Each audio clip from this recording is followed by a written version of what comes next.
out there? Oh yeah. What up? It's Nino Radio. Let's go.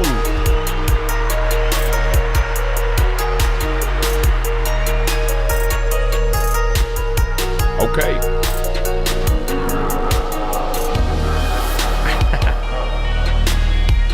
What up, what up, what up? Hey, what's up, Cam? God bless you, sis.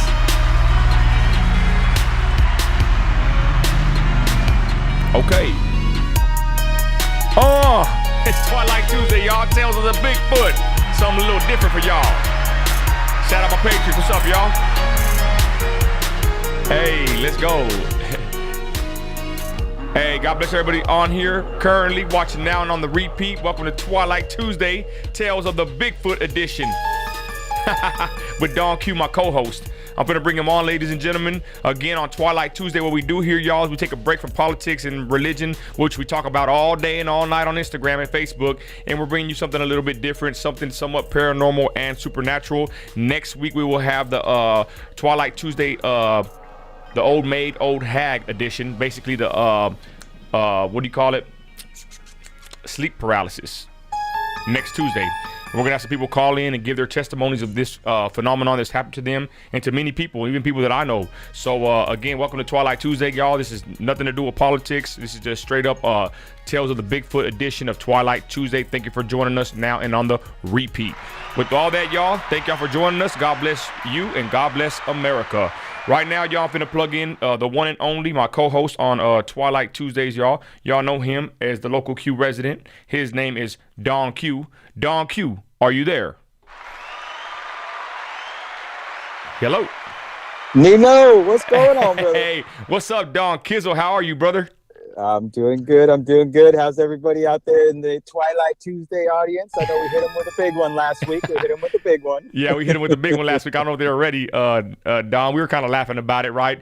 Some people were upset about it, but you know, we're just doing different content and just keeping it fresh. You know, it's all good. What's up, Don Kizzle? What are you doing, brother? Not much. I'm out here looking at a sweet cornfield, trying, getting some stuff done in the day, but had a little extra time here, so we're gonna catch up on some stories in Northern California. Awesome. Real quick, we're going to get into it, y'all. God bless everybody jumping on. Don Q's on the line, y'all. Let's get to the comments real quick. Hit the comments on these boys, and let's check this out, y'all. Hold on. Give me some time right here. Y'all messing up over here. Hold on. Forgive me. The comments are right here.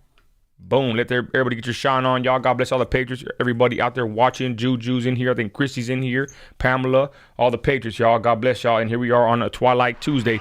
Real quick, Don Q, we're going to give them a quick rundown about the situation. You told me that you knew something about this regarding even your, I guess your uncle, correct? So yeah. Let's touch on this real quick. This Bigfoot situation, I did a little bit of research today, and I've been knowing some stuff about it, right? And if you look online, all over the internet, I mean, it's everywhere. I mean, there's all kinds of videos, all kinds of testimonials about it, and I guess you know some more about it in that I forgot which forest that is that's near you in Cali. But go ahead and give the intro, Don Q, of what we're doing and why we're doing this currently on Twilight Tuesday. Go ahead, Don Kizzle. Excellent. So growing up as a child, one of my favorite uncles was really big, kind of into the Bigfoot, into the wilderness, more of a mountaineer, survival approach. Okay. So that's where I kind of got exposed to it, got to hear some of these stories. And, granted, as internet, YouTube, everything's exploded, these stories have come to the forefront a lot more. But there's a lot of fine details and little things that obviously have stories been told over the years that kind of gets lost in the sauce, kind of doesn't make it to the YouTube page. So there's a little bit of details and different things that we'll talk about. We're going to kind of lead up to the big and final story. That's the one where we have some awesome audio to kind of bring in the whole story. But we're going to kind of lead up to it. I'm going to kind of talk about my child started this kind of what kind of caused me to be a little more intrigued, a little more investigative with all of this, not just look at it from a Hollywood, sci-fi perspective.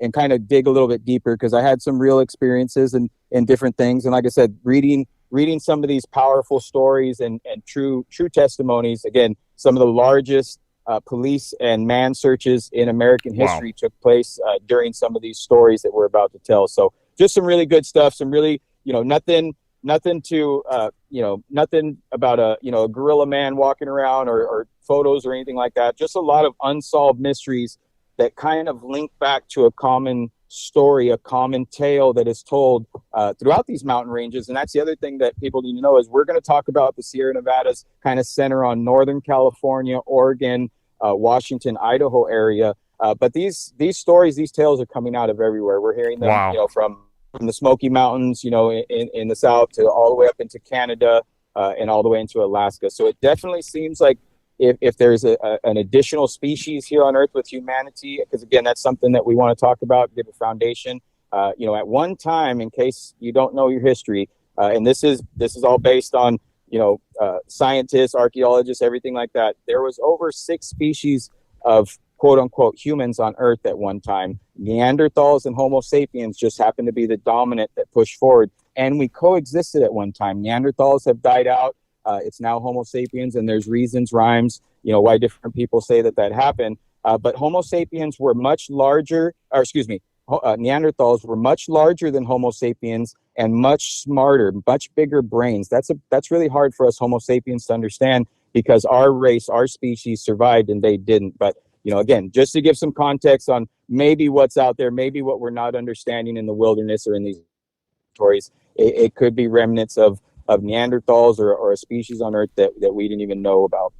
Awesome. And real quick, y'all, we're just going to give it to y'all. Donkey has some info on this, y'all. Again, this is Twilight Tuesday. We go to the paranormal, supernatural on this Tuesday, y'all. Next week, we're going to do, again, like I said, the old hag. Someone gave me that name. They said it's basically the sleep paralysis.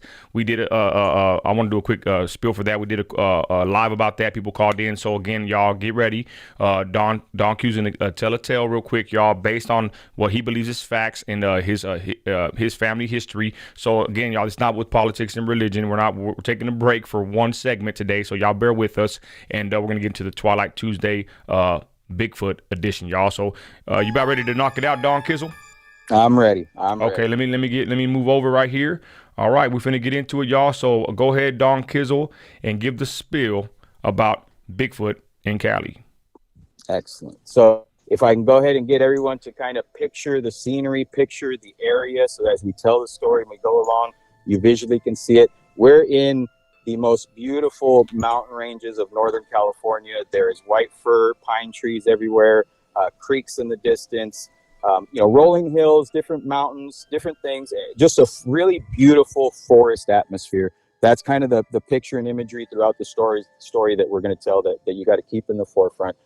So one thing that kind of started me on this journey that intrigued me, and it's a life story, or rather a story in my chapter that has never left me, and it's always stayed with me. And it's an unsolved mystery, but it's something that brought me back to all of this and kind of caused me to look at everything with a different lens.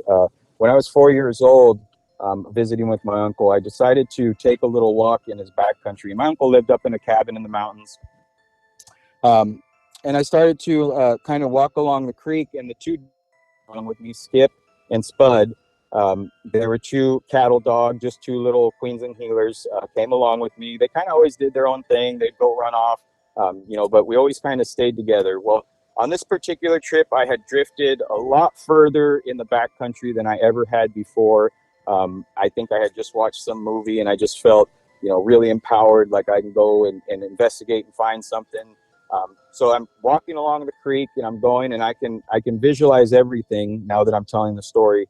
I knelt down on the side of the creek, and I started to shuffle through the rocks. It was something, I watched my uncle, my dad, everybody kind of gold panning, looking for gems and stones. So I just knelt down on the side of the creek, and I can remember to the right, the 2 dogs had stopped.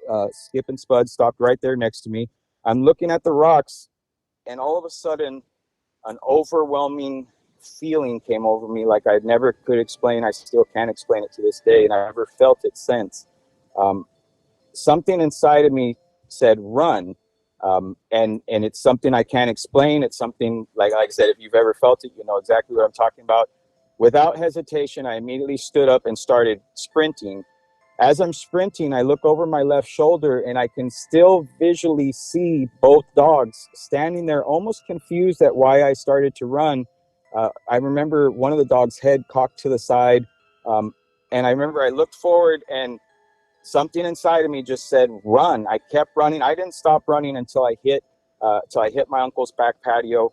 I came inside in hysteria, crying. Everybody's asking me what's going on. And I had no answer. I had nothing. I couldn't tell them what was going on. I couldn't bring myself down to calm down. Finally, once we settled down, I just explained to my mom that I had this feeling come over me and I just started running. Well, long story short, Skip never came back from that hike. 2 dogs that went with me, only one returned.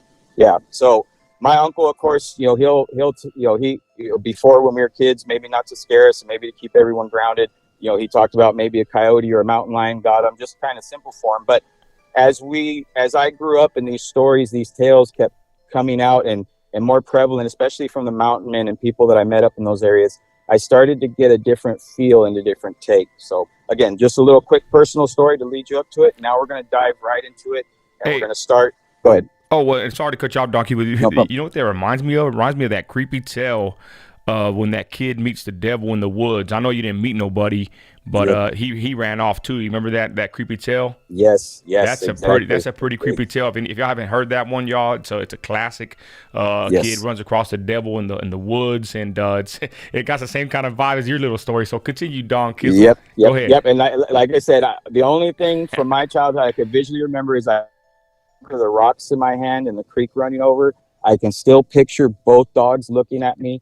And then, like I said, from there, it was a sprint. It was an absolute blurb. So now what we're going to go into is, Don, real quick, before you continue, what happened to Skip? No, you never found him again, never came back.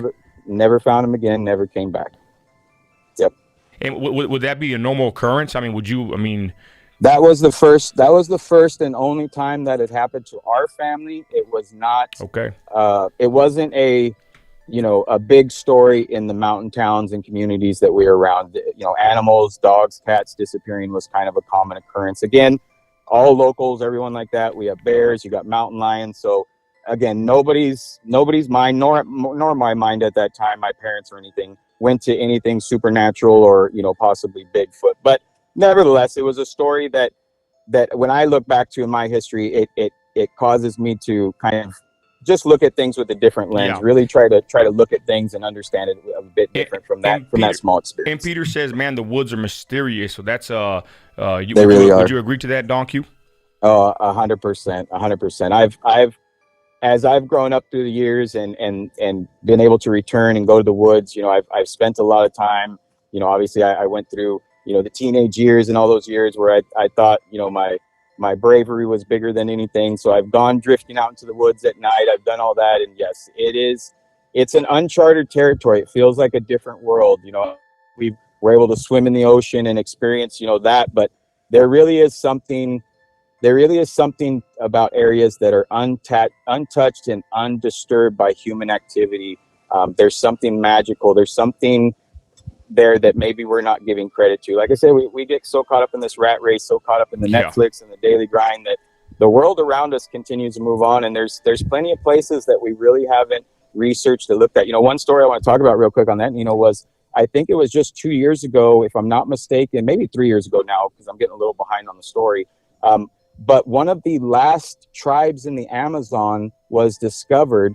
Their first interaction with humanity outside of their tribe was a drone that flew over and found them. So if we could put ourselves in that village 3 years ago without any human contact with the outside world, the first contact they had was a drone flying over there.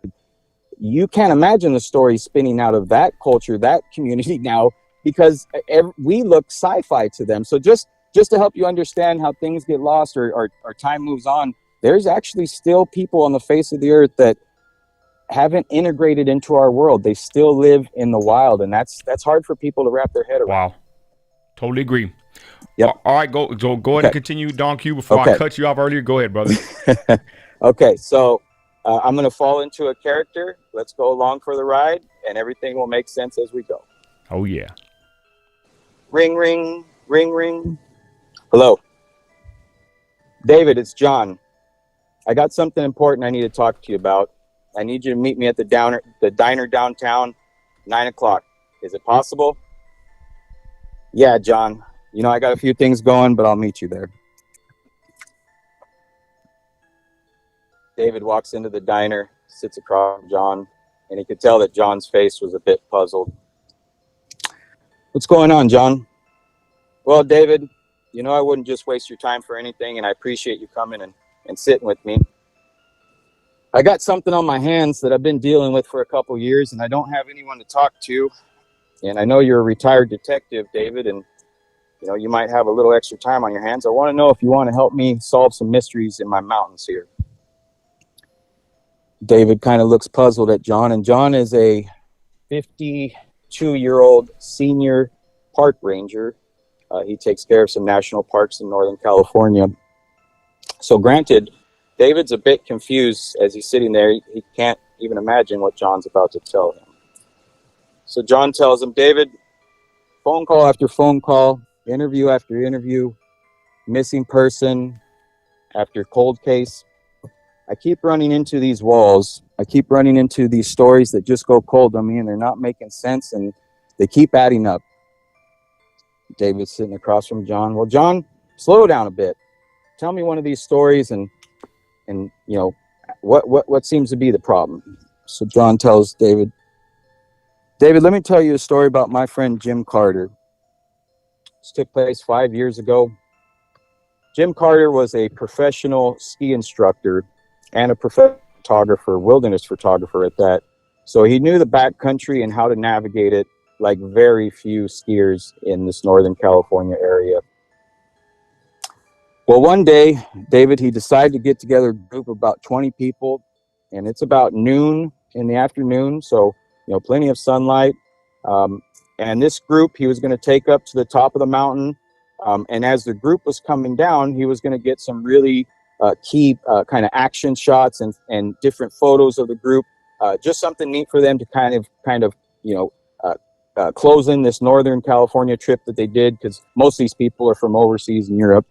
So anyways, Jim decides to take the job, and they go up there with the group, and Jim's at the top with about 20 people, and he tells the group he's going to go down right there about 100 feet down to where the path kind of curves to the right. And right there, he's going to set up his cameras, and as the group comes around, try to stay together. He's going to pop all these pictures. So the group stays up there. You know, Jim rides down to the area, and as the group's sitting there, they realize, you know, okay, it's been about 10 minutes. Let's go ahead and get going down the mountain. So they start going down the mountain, and as they make the turn to the right there, where Jim would be set up with his camera, there's no one or nothing there. So the group kind of stops, and one of the group leaders says, well, heck, maybe this wasn't the right area where Jim wanted us to stop. Let's keep moving down the mountain. So the group kind of moves down the mountain, and nope, they don't see Jim. And so, of course, you know, knowing Jim and you know, knowing his expertise in this area, and most of these people were just new tourists to the area, they all decided, well, let's just make it down the mountain, because I'm sure that's where Jim will be. They make their way down to the mountain, and there's no Jim.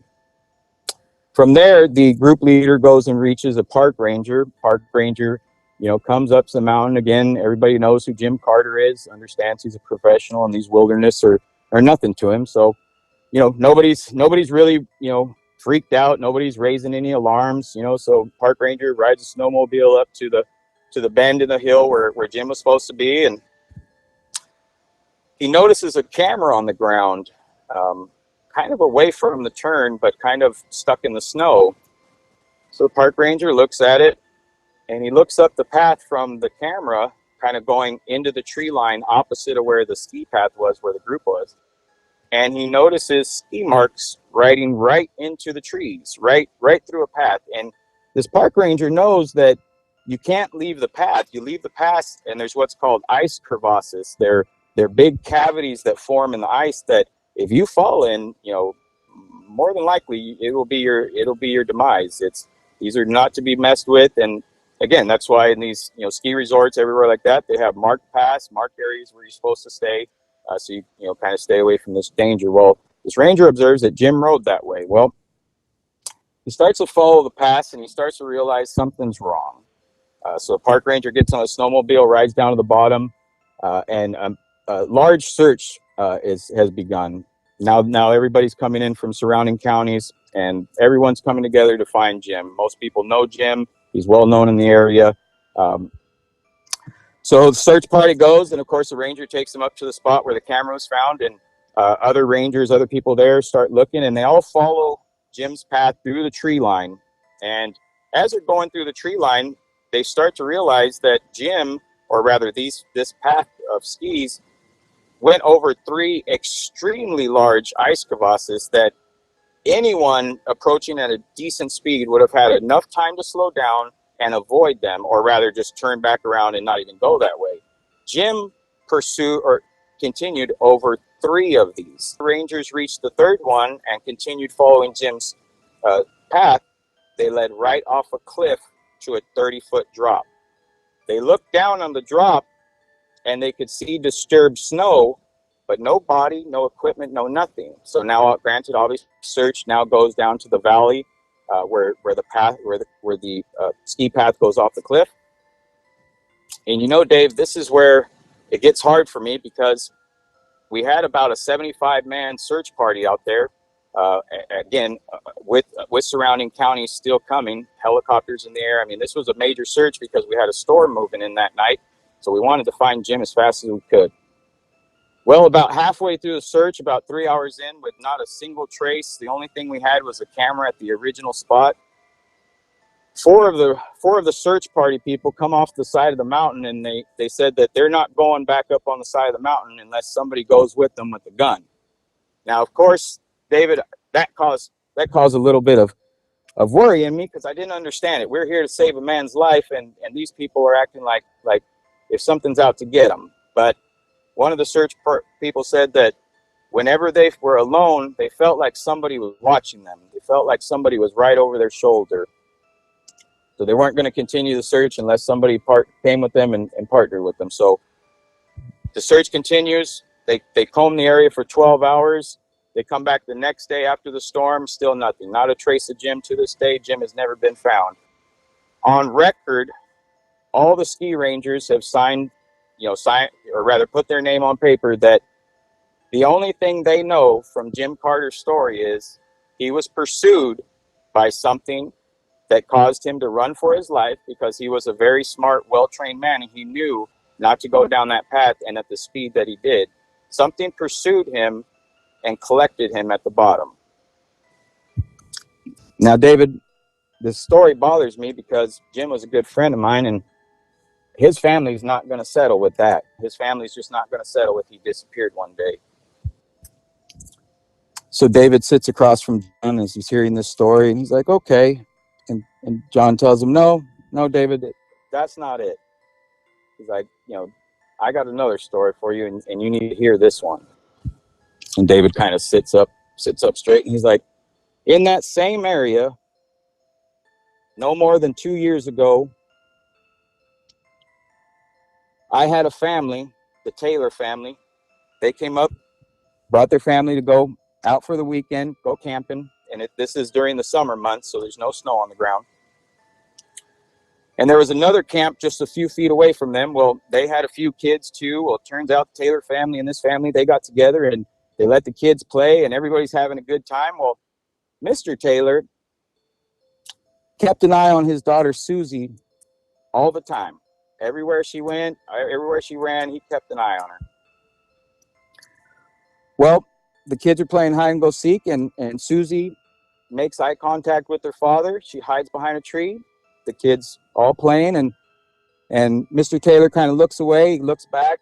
He sees all the kids. Well, all the kids come out, and except Susie. Susie's not coming out, and so the kids are kind of making some noise. Where's Susie? How come she's not coming out? The game's over. So Mr. Taylor, not concerned at all, because he watched right where his daughter went. He knows right where she's hiding.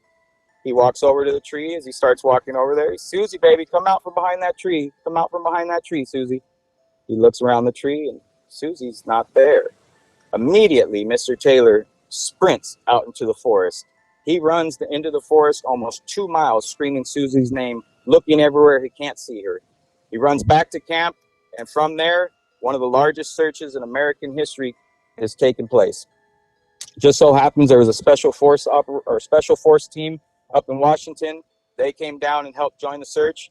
For over 14 hours, they searched for little Susie. Nobody found a trace. Nobody found anything. And again, where was this at, Don Q? This is Northern California in a national park. It'll be just on the border with Oregon, kind of favoring Nevada. Big old national park up there. It's the Sierra Nevada mountains, different little areas, but this is the area up there, Sierra Nevada mountains.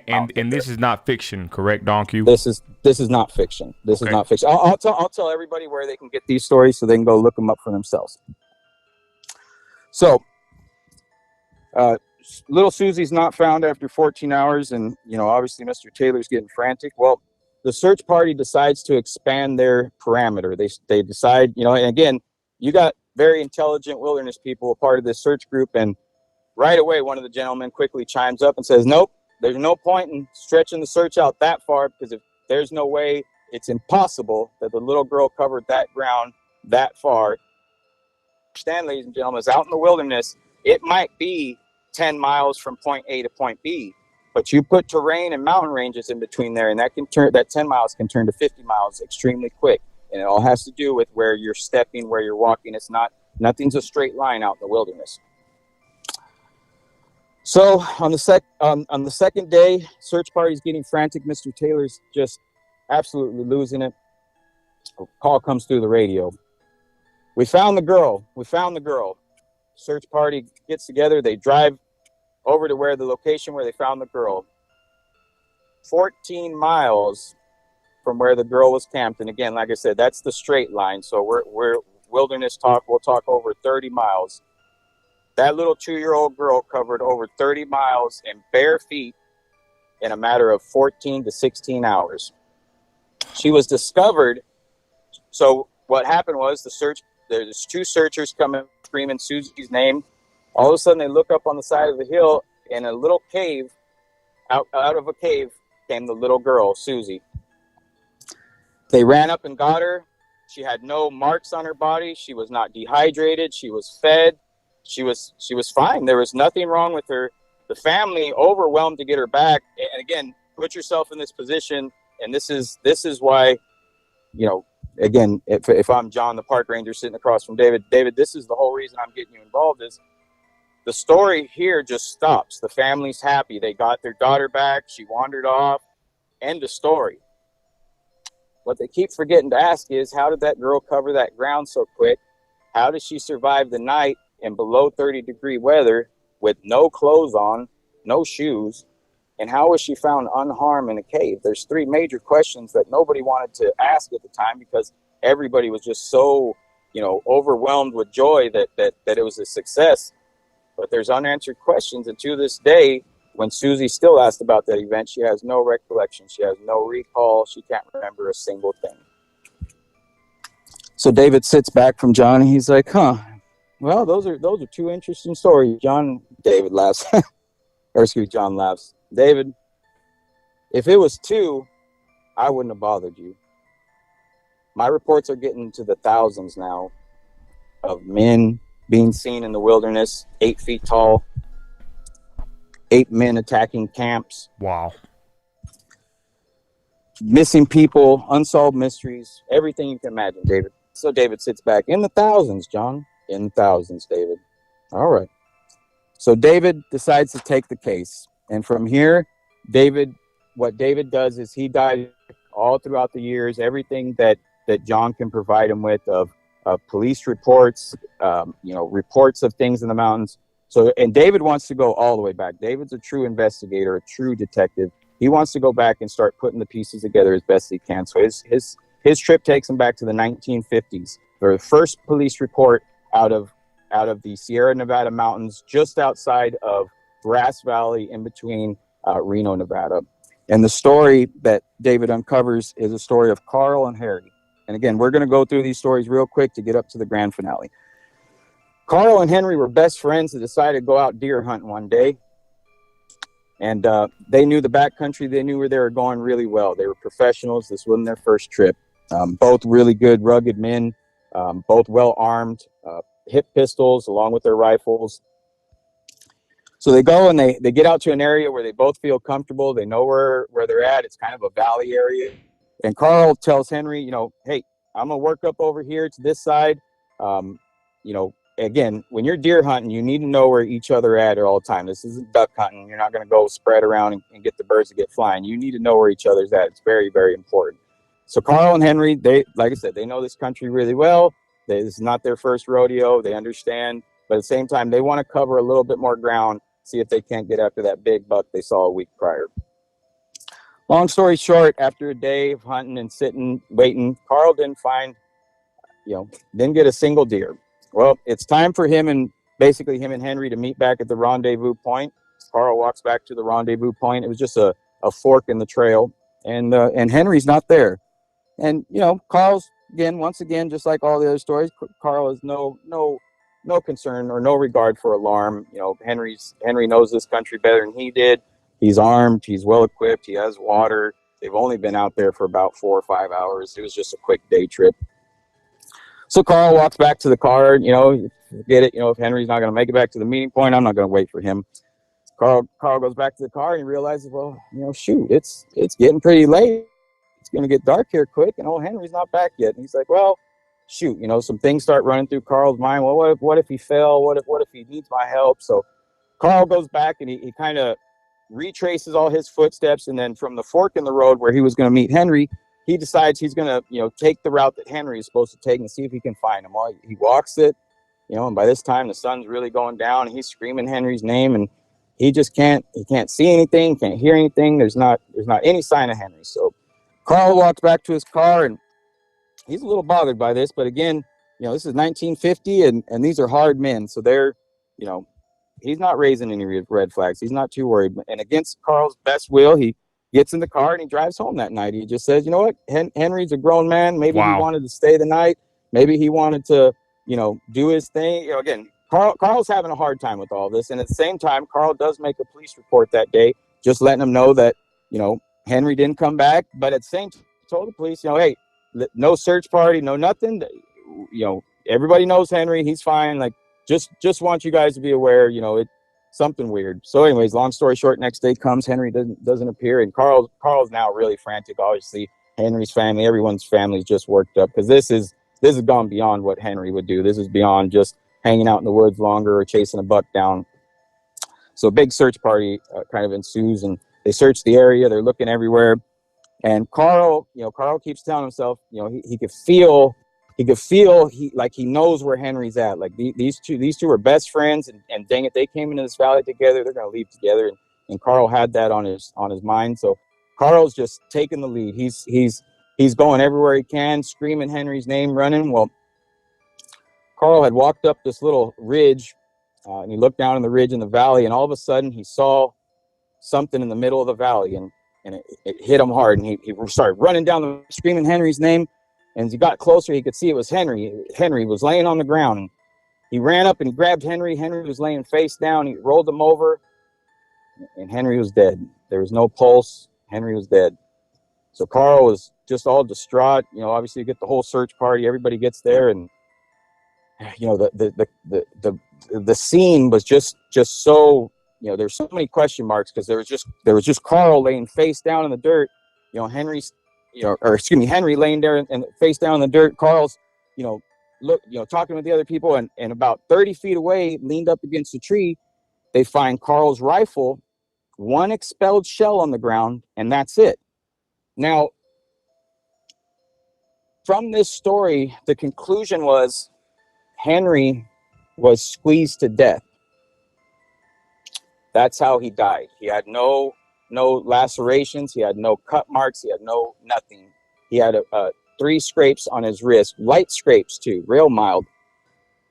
So this just starts a huge unsolved mystery that everyone's getting involved with, because they go back to the rifle, they investigate the ground. There's no struggle for life. What people need to understand is, when humans are fighting for their lives, whether it's friend, foe, there's a struggle that ensues, especially with the wild animal, because that's what law enforcement was saying, that most likely a bear, he shot a bear, thought it was dead, walked up on it, and it turned on him and attacked him. Except there's 2, or obviously more than 2, but maybe with that conclusion, because one, Carl was Carl was a professional, Henry was a professional hunter. He knew, one shot to a bear isn't going to do it. So that part kind of moves out. Why do we have a rifle laying against a tree and one expelled shell? The second thing is, it would be the first black bear in history to ever squeeze a man to death without any other type of lacerations, any other type of marks. So, David finds this story and he's a little bothered by it. He's like, he wants to dig a little bit deeper. And again, this was case closed. This was 1950, case closed. Henry was squeezed to death by a bear. That's it. Well, when David finds this story out, and this is 2010 now, so we're going 1950s to 2010.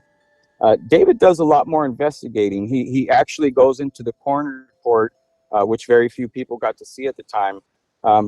And he sees that the coroner documents that he was squeezed so tight that his two top ribs, which why that matters is your top ribs are stronger than your bottom ribs. Your bottom ribs are almost kind of freelancing down there. If you break your ribs, crack your ribs, that stuff, those are going to be the first ones because they're away from your upper body, that cavity of your body. The ribs that were broken and that punctured Henry's lungs were his top ribs. So the coroner writes in his note that whatever squeezed Henry was bigger than him and grabbed him from underneath the arms up and squeezed him into his chest. So again, David's reading this in 2010 and just kind of confused. He's like, well, I wonder why, I understand, at that time, maybe they didn't want deeper into what was going on, but that's a heck of a conclusion to come to, that that Henry shot a black bear, it laid dead, and then walked up and the bear just turned on him, because nothing on Henry's body, as the coroner report says, signifies any of that. So again, David's just getting his detective hat on. He's getting worked up now. So we're going to move past that unsolved mystery, because that's an unsolved story that David uncovered. You got any questions, anything, Nino, before I start rolling in the next one? No, continue on, Don Kizzle. Okay. So now David's sitting there, and he's realizing his conversation with John at the diner, and this story from 1950 he uncovered, it's got him a little bothered. Well, now he goes back in and he wants to keep investigating. He wants to kind of keep putting together. And now David's really kind of honing in on this Sierra Nevada mountain range, this northern California range. He wants to know what's going on in this area. And again, it's happening all over, but it seems like there's some twists and turns here of stuff going on. So he uncovers this story from 1969 of 3 hikers that were in this general area where all these stories are taking place. National park, again, national parks are large areas. I mean, we're talking millions of acres. So he comes across this story of 3 hikers during the winter. And if a lot of people don't know, if you haven't been exposed to, snowshoeing or kind of, going hiking up in the mountain ranges at night, especially with snow, there's something called tethering, where you tie a rope to each other, especially in the snow. Like I said, it's the key, especially if you're on, cliffs, jagged edges, anything like that. It's more of a safety. It could be a safety feature, but at the same time, it's to keep everybody together. Well, these 3 hikers are making their way up the mountain, and, as they start to go, everybody's checking in with each other. Everybody's fine. Well, they turn a corner and they realize that the third man in the back is no longer there. So the second man starts to pull the line, and it's loose. And he starts pulling it. All of a sudden, the line comes up as if it's cut. Well, the 2 men walk back down the trail, and they find 1 boot and everything that was in this guy's name was John. Also, the third guy was named John, and everything in John's pockets on the ground. So from there, obviously, a search ensues. They don't find John. It's a closed case, unsolved mystery. But David dives a little bit deeper. He wants to understand a different perspective. Again, he's not just going to take the narrative of these stories. He wants to understand it a little bit different. He wants to read the firsthand accounts. Well, he reads that one of the rangers, the first rangers on the site in 1969, questioned the 2 hikers as to why only 1 boot and the items of his pocket were on the ground. Why nothing else? Not anything else. The conclusion that David finds from the report of that ranger, the ranger said that from everything he's seen, the footmarks on the ground, and where whatever ran, something picked John up, threw him over his shoulder, and ran off with him. There was no other conclusion he could give. And again, the park ranger even circles at the bottom, maybe a big bear, and circles it. Again, they need justification for what's going on with all these unsolved mysteries in this area. So David's reading all this, and again, I'm jumping over so much, but David's deep in the investigative work. We're talking from 2010 to 2019. The man just engulfs himself in these unsolved mysteries and these things taking place. These just things that just do not add up. They don't make any sense. But at the same time, there's a lot of things that are just kind of strange. And so we had the story of Susie that was discovered 14 miles from her camp unharmed. David finds more and more of these stories exactly the same. David found a story of two young boys who were playing out in the wilderness. They had went camping with their family, and they're out playing, and they gave a park ranger report. And why this part was key for David was this report was given 2 days after John had went missing with the 3 hikers. The 2 boys told the park ranger that while they were out playing in the wilderness, a bear ran up on them, and they ran to some rocks to a fallen tree and hid under there. And they said they could hear the bear coming, and all of a sudden they didn't hear anything.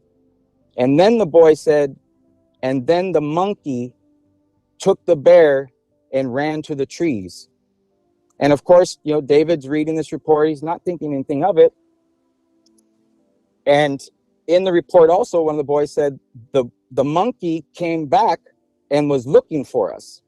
And that's what scared the boy. So again, David's finding this story, and it was nothing. It was not, that one didn't even blurb on the radar for anybody, but it was in this report. It was in these files he was digging through, that 2 random boys had been playing in the same area. They talked about a bear chasing them. They had to hide, and then a monkey picking a bear up and running into the forest with it.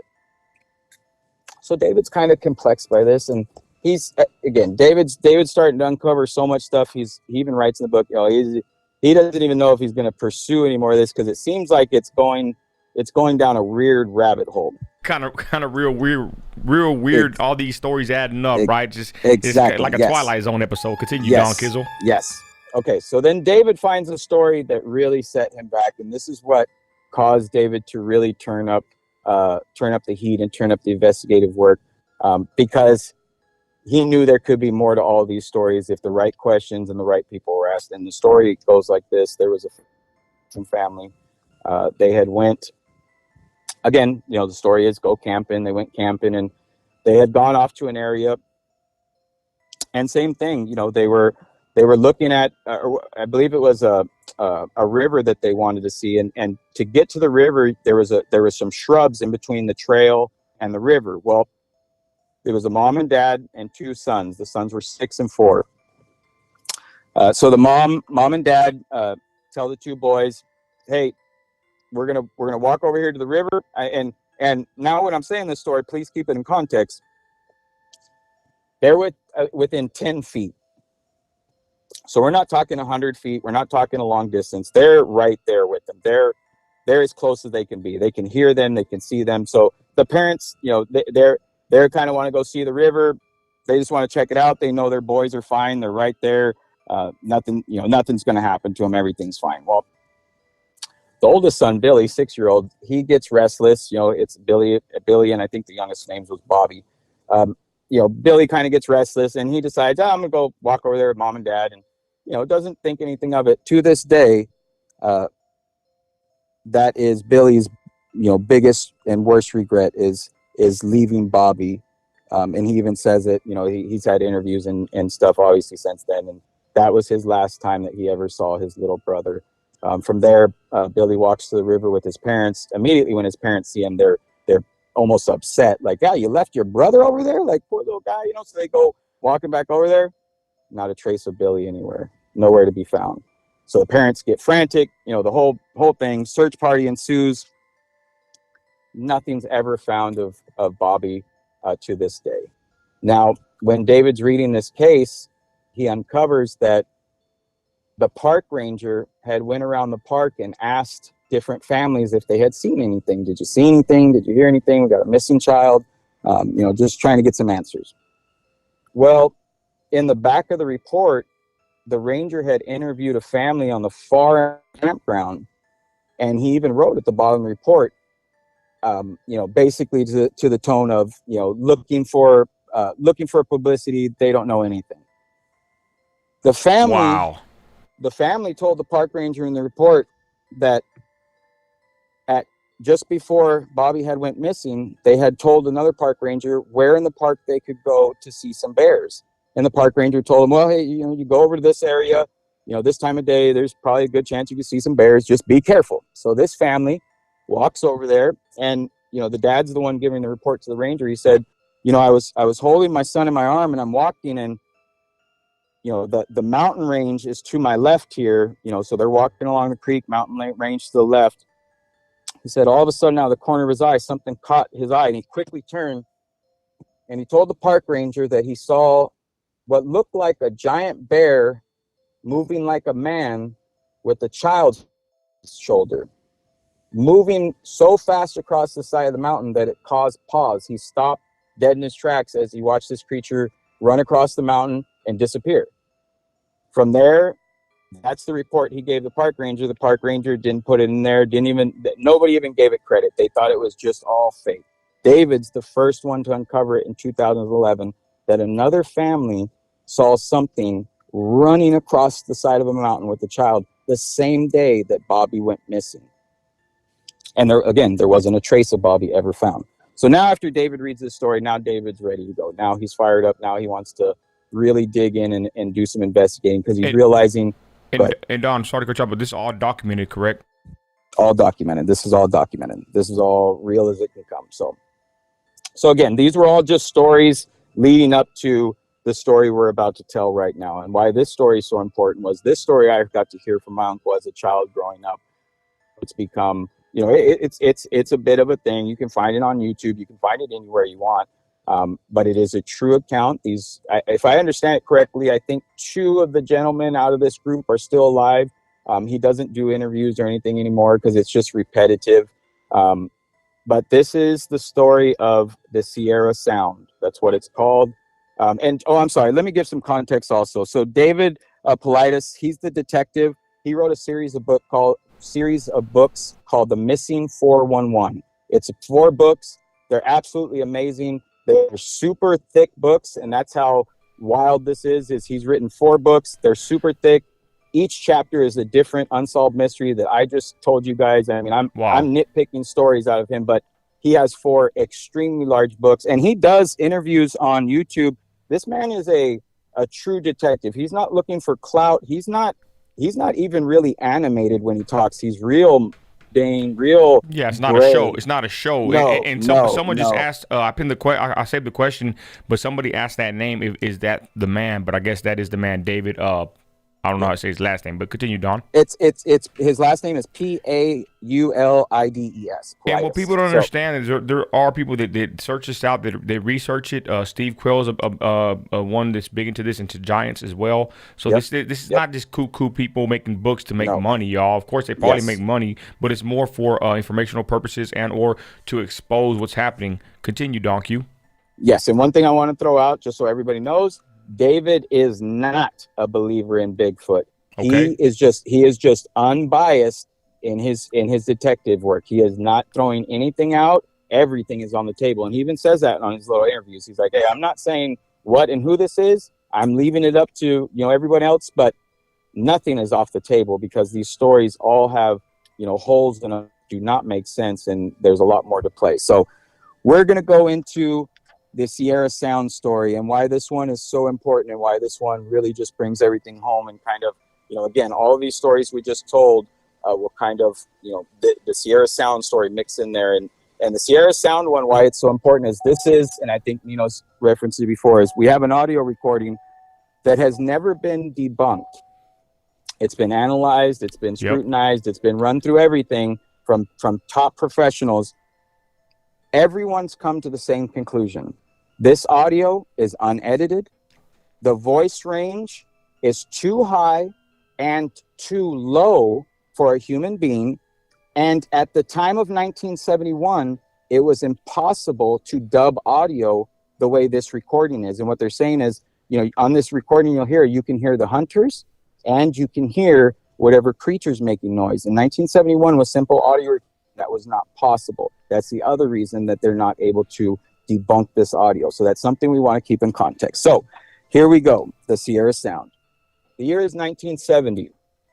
Now, to give a little context for you guys, if you don't know this, there's a thing that people do, especially in the mountain towns, mountain communities, and it's something that, you know, even my family's done.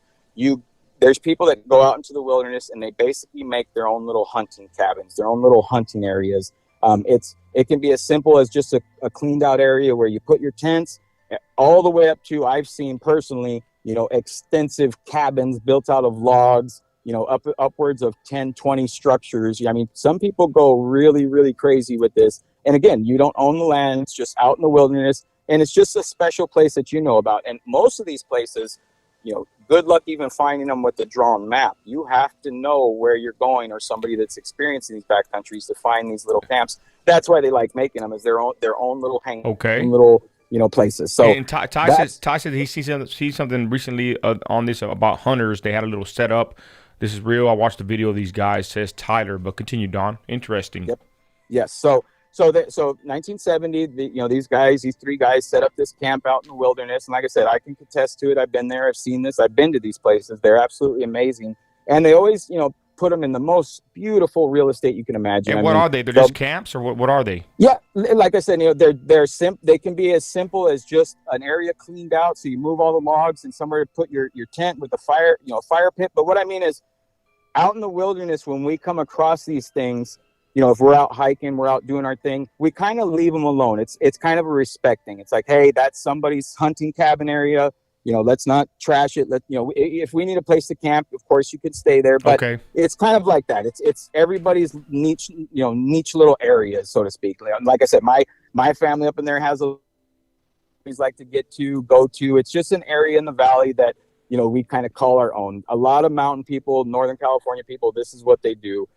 So that's what this place was. So 1970, these three gentlemen built this beautiful, beautiful little hunting retreat. They built this little structure. What they did was, if you could picture it, there's a tree in the center, and then they put the trees like a teepee, kind of did the teepee effect all the way around. And again, you know, the reason you would do this back in the day, or even now, you know, is when you're deep in those backcountries, there can be some big bear populations. There could be some, you know, predatory stuff that, you know, especially when you're sleeping at night or you hear them coming, you got to kind of retreat back to the cabin, that type of thing. So again, 1970, these three guys build this amazing cabin out there. Well, they decide, you know, one day that they're going to invite their friend Ron. You know, Ron's not much of a hunter. You know, he's kind of new to the scene, but you know, they're like, look, it's the three of us. We got this beautiful area we built.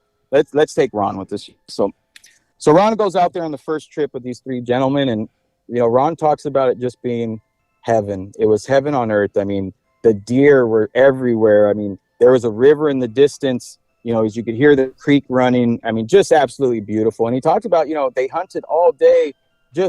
He said if he could ever picture heaven, this was it. So evening time comes, they're all sitting around the campfire, and they're just telling great stories and having a great time, you know, and Ron he's just overwhelmed with this place. He's overwhelmed with the beauty. He's overwhelmed with the raw nature. And, you know, so the guys sit around the campfire and they're talking. All of a sudden, you know, there's kind of a noise in the distance. They hear a noise, and, you know, Ron kind of looks around at the other guys. Nobody's really making any noise or gesturing or doing anything. You know, everybody's just doing their own thing. But Ron's kind of like, huh, what's that noise I hear? You know, I hear something, and snap, you know, you hear a twig branch or a branch break, you know, pretty loud, and closer. And, you know, this time, you know, Ron perks up, and one of the other guys perks up, and he's like, all right, well, bear's coming, Ron, you know, let's go ahead and get inside the little cabin. So, you know, and this was normal, you know, evening time comes, a bear comes snooping around, you know, you never know the size of it. And so you kind of go back in the cabin. So that's what they did. The four gentlemen went back into the cabin, and, you know, sure enough, here comes this big old black bear, you know, tromping through the camp, you know, sniffing some things, you know, and Ron's telling the other three guys, do we do anything? And they're like, no, relax. Like, no, he'll move on. He's just here checking out some stuff. We didn't leave no food out. He'll be gone. Sure enough, Bear walks on and moves along, and so Ron's kind of excited. He's like, wow, a little bear experience. That was pretty cool. So morning comes, the four guys get together and they trek out of there, and that was their first trip to the camp. So Ron's on fire now, and he gets back, and everybody's got to go back to work. Everybody's got to do their thing, and Ron's just on cloud nine. He's like, man, I want to go back out there this week. Back out there, finally the guys are like, yeah, let's go back out there, Ron. And granted, these three guys, they built it. They've been out there so much. They're it's nothing special to them. But Ron, to Ron, it's his first trip, and damn it, he wants to go back. So the guys tell him, all right, Ron, we're gonna go back this weekend. Let's go back. So 4 guys go back, and again, granted, from where they parked their vehicle, this hunting lodge was about 8 miles straight, point A to point B. So again, we're gonna have to use our mountain math. We're gonna be probably about 15-20 miles hiking. It's no joke hike to where this place was. So second trip, all 4 of them get out there, and Ron sees the hunting cabin. He sees everything in the distance, and he's just overfilled with joy. Heck yeah! Back where he wants to be. And sure enough, the day is playing out just the same as the first. I mean, amazing hunting, great stories. The guys are just sitting around having a good time, and now evening's coming, the sun's coming down, and Ron's they got the fire going, and Ron's just kind of just doing his thing. Again, Ron's just happy that these guys out here. He's like, dang it, he's like, they came back out, let's make the best of it. It'll be a good time. And this time, same thing. Ron hears something in the distance. He hears a bird snap, but this time Ron's ready. Ron knows it's a bear. Shoot, Ron wants to be like the boys. I mean, Ron's not gonna flinch. He's not gonna run or anything. So he goes, sits back down by the fire, and this time one of the other guys by the fire kind of perks up, and he hears something he's never heard before, and he kind of looks over at Ron with the Ron said that the way he looked at him was like if he saw a ghost, and Ron quickly knew something was wrong, and so all 4 men quickly run and huddle inside the fort, and they're quiet. And this time the sun had gone down, and just the fire is in front of them. So the fire is casting probably about a 10-foot light radius, if you could picture it. And then past that 10-foot radius is just pitch black. Well, the 4 men are inside this cabin, and Ron's kind of getting worked up. Like, whoa, what happened? Just another bear? Like this is new for Ron. And one of the guys turns around. He's like, no, Ron. He's like, that's something I've never heard before. As soon as he says that, there's a whoop, whoop, a loud whooping noise. So all the men huddle in together, and all of a sudden they can hear a whoop in front of them, a loud whooping noise, and then all of a sudden it's behind them, and then all of a sudden they realize there's 2 of them. There's 2 creatures coming in them, and this time, now they're dead silent. Now they're dead quiet, and they can hear their footsteps, and they're running extremely fast. This is not just a bear. This is something moving extremely fast. But the whole time they're circling the men in their little cabin, they're not coming into the light. The guys are peeking through the little fence holes. They're trying to get their eyeballs through so they can see. All they have is the firelight, so it's casting that 10-foot radius, and whatever's out there is not coming into that light radius. And the guys are, they're getting worked up. Ron's getting worked up, and they just keep hearing this whooping noise. Well, all of a sudden, it's silent. The whooping stops, and all of a sudden, there's like this human voice. Ron says it sounds human, but they're not saying words. It's like it's some conjumbled language. And he said they start to communicate with each other and kind of talking. And all of a sudden they move to one part, they make a whoop noise, and they're gone. He said, Ron, and granted, put your mind where this is at. These are 4 hardened mountain men. These are men that, this is their territory, their place. So the 4 men huddle in together. Next morning, they all wake up and they're out of there. And all of them are shook. All of them are shook at what happened the day before, because nobody can explain it. What was that noise, and what was it that we heard? Wow. And the 3 men, they're kind of, again, this is 1971, so they're kind of, they're trying to blow it off. But Ron's on a whole new one.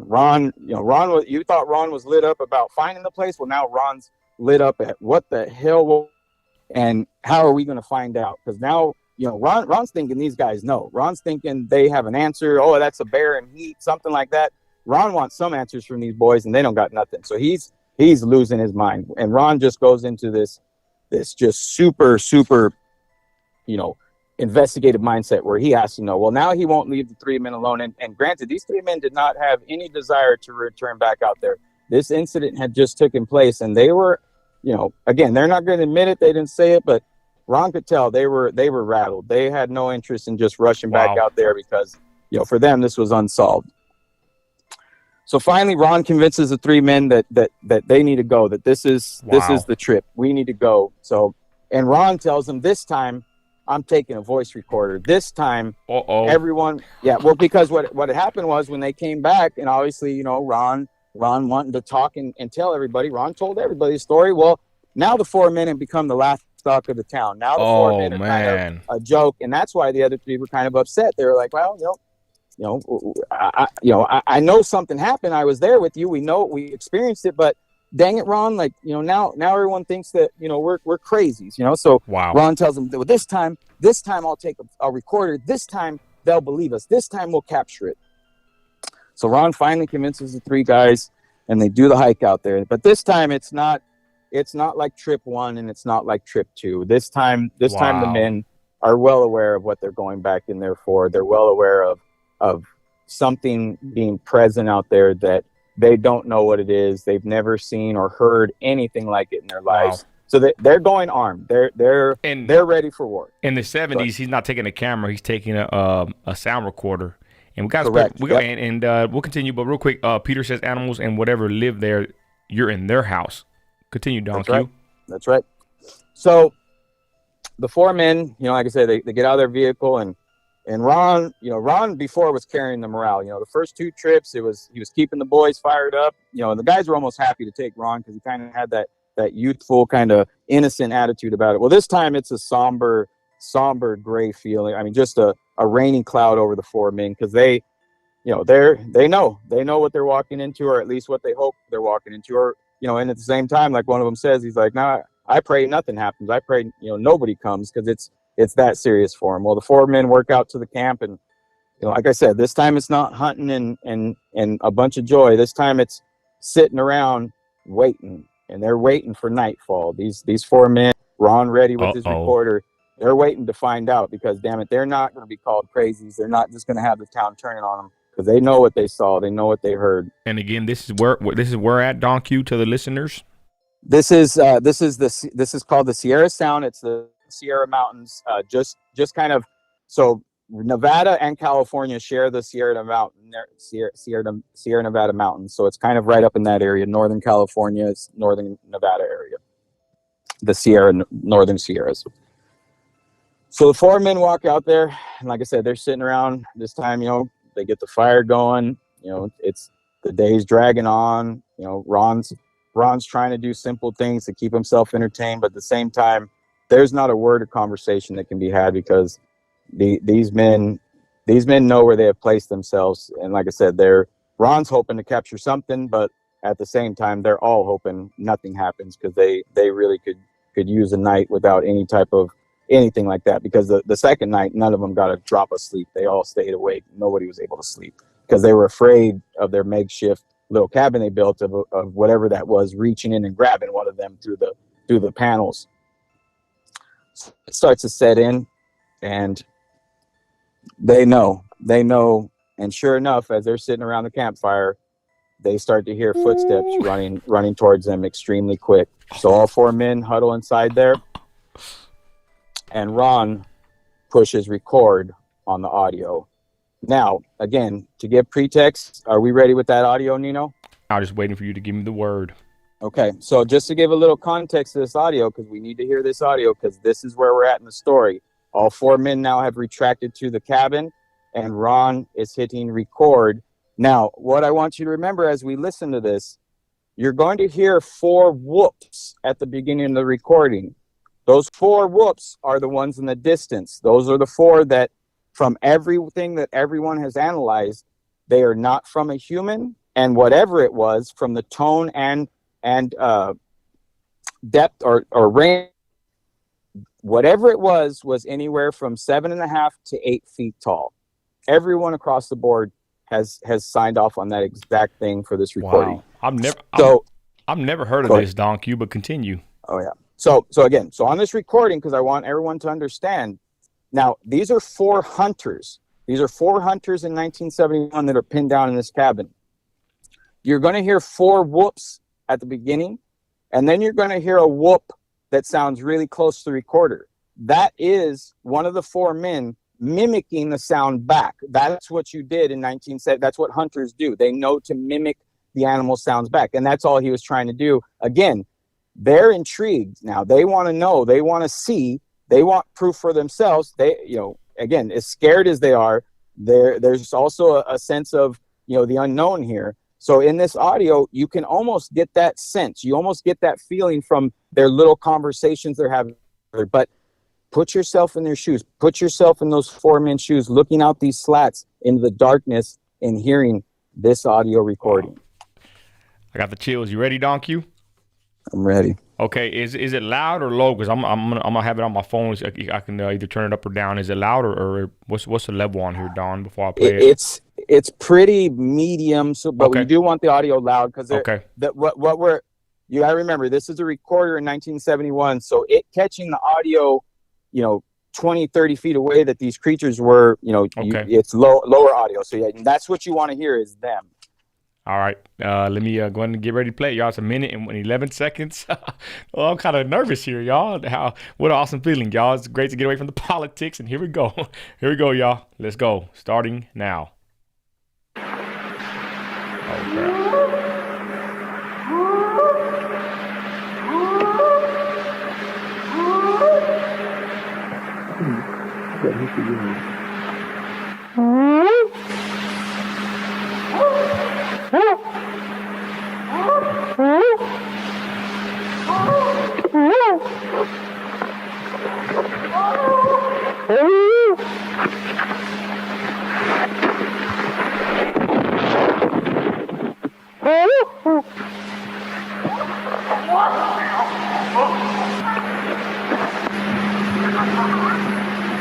Oh, crap.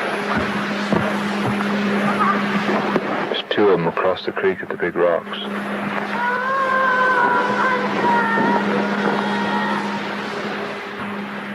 It's a hard act to follow.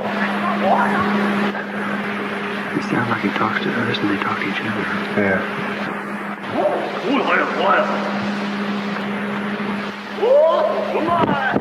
Right there, I just seen movement right through there.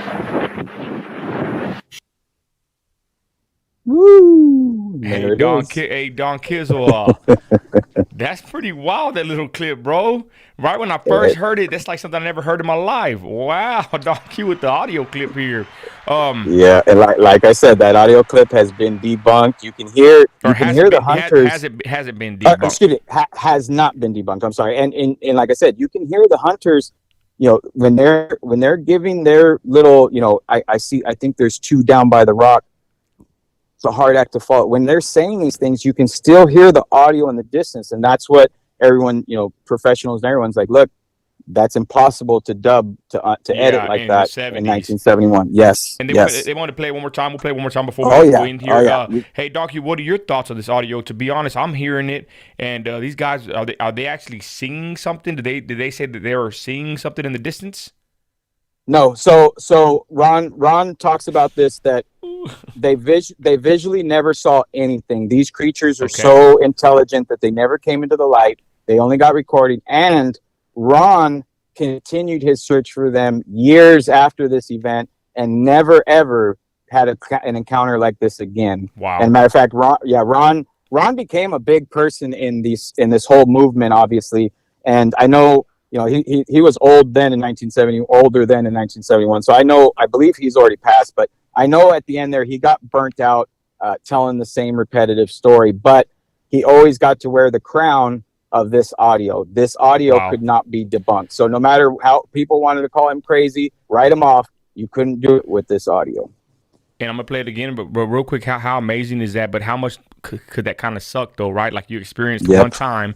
It's like you hit gold one time, and you can never go capture that magic ever again. And he probably, lived his whole life with that thought in his head that, hey, I experienced it once and never again. Yeah, Right Side Optics, brother Trey's in here says, yep, whoops. And a whoop, that's kind of weird they're doing a whoop. me touching real quick on what I think Bigfoot, Sasquatch, the wild man, whatever you call them. I think really, y'all, that they use their vocal cords. Call me crazy, right? But from what I've heard, Steve Quayle, people that research this stuff, that they're somewhat supernatural, that they can use their vocal cords to open portals, basically to travel. People don't, you could think that's crazy, but that's what some people have come to that conclusion on how they're so that you can't really find them. And we'll find out, y'all, because to be honest, from giants to Bigfoot, maybe there's a correlation there with these species if they're out there. So let me play it one more time, y'all. Here we go.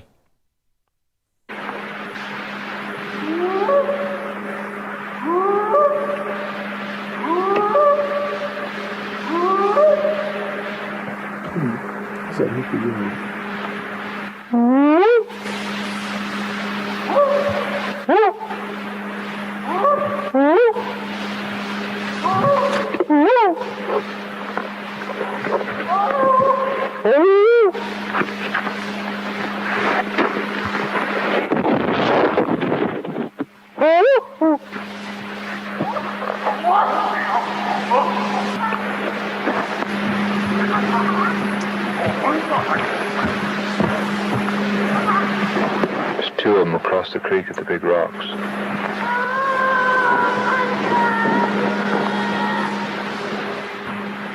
It's a hard act to follow. It sounds like he talks to us and they talk to each other. Yeah.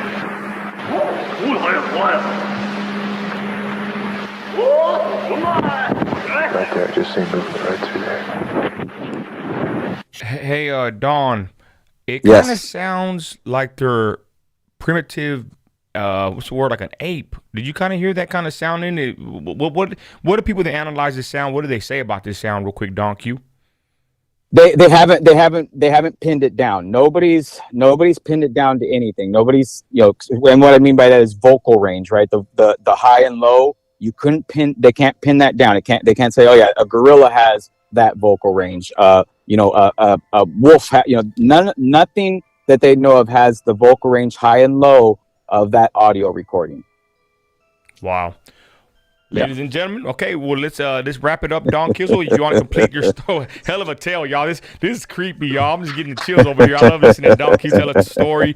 I can't wait till we do more Twilight Tuesdays, y'all. We got a lot planned ahead. We're just starting out. Give us some time, y'all. So anyways, continue, Don Kizzle. Wrap it up.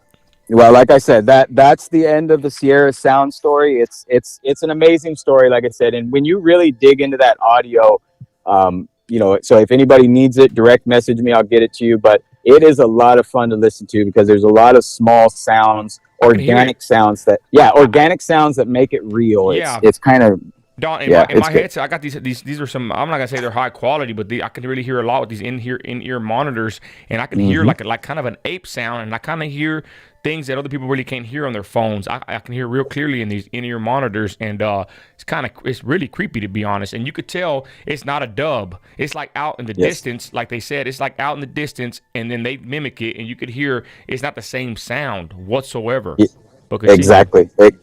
No, and that's one thing. Like I said, we'll go back to David Politis, who does the Missing 411 book series. Again, these are amazing books if you guys like this type of stuff to read, because he's a dynamite dude. He's on YouTube. You can watch a few interviews with him. But he says too, whatever he can link to or pursue in these cases, they're extremely intelligent in covering their footsteps. And that's where I like to go back and have fun with the mind, mental exercising, that maybe this is a species or something that is just, very smart about making sure we're not able to, find it or pin it down. And that's pretty interesting. That's kind of what David leaves you with is, like I said, he gives no conclusion on what this is. He doesn't say it's Bigfoot or anything, but just rather whatever is out there, whatever's linking these mysteries, these unsolved stories together, definitely is intelligent, doesn't make mistakes, and seems to have a pattern. And like I said, these are just surface stories. There's actually quite a few very deep, scary stories. There's actually stories of about 4 different hikers that are found with nothing except their clothes and their feet in their boots. So their feet bone. Nothing else. No other bones found, nothing. Just their bones and their shoes found. So again, go read these books. Go dive down this rabbit hole, because there's a lot of really unsolved really wild unsolved mysteries from the Sierra Nevadas and surrounding areas, Washington, everywhere. So.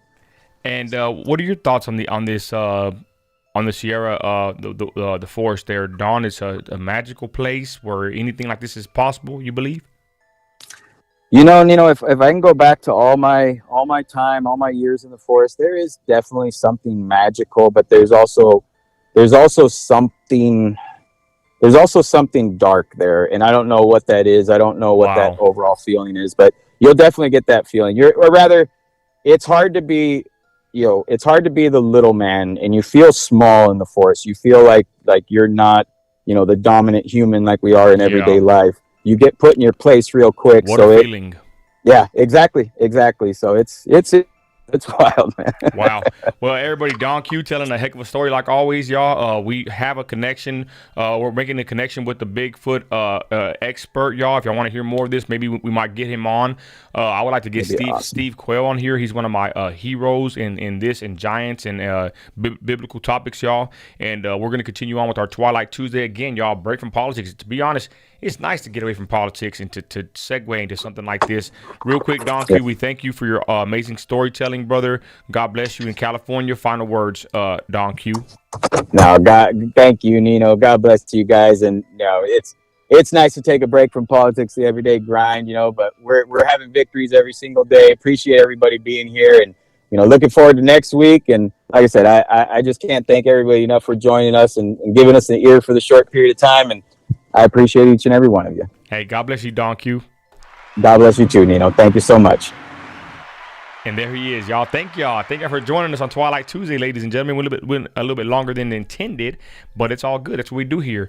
I'm very interested now, y'all. Again, if you look at YouTube, there's video after video of this topic, y'all, straight up. And yeah, the whole world is a mystery. I agree, Peter. But again, y'all, thank y'all for joining us on Twilight Tuesday. I'm going to end this segment. I'm going to come right back on with the Nino radio on a Tuesday. We're going to jump on here. We can get some calls. Call in if you would like. I'm going to plan on coming right back, y'all. Thank y'all for watching. Everybody watching now and on the repeat. God bless you. Got to go, y'all. But again, thanks for joining us on this Twilight Tuesday. Me and my co-host, Don Q. God bless my team, Ty, Juju, my producer, Christy. If you need to get a hold of me for any topics or interviews, get a hold of Christy. And God bless everybody out there watching. You have a blessed day, y'all. And I'll catch you on the flip. I'm out.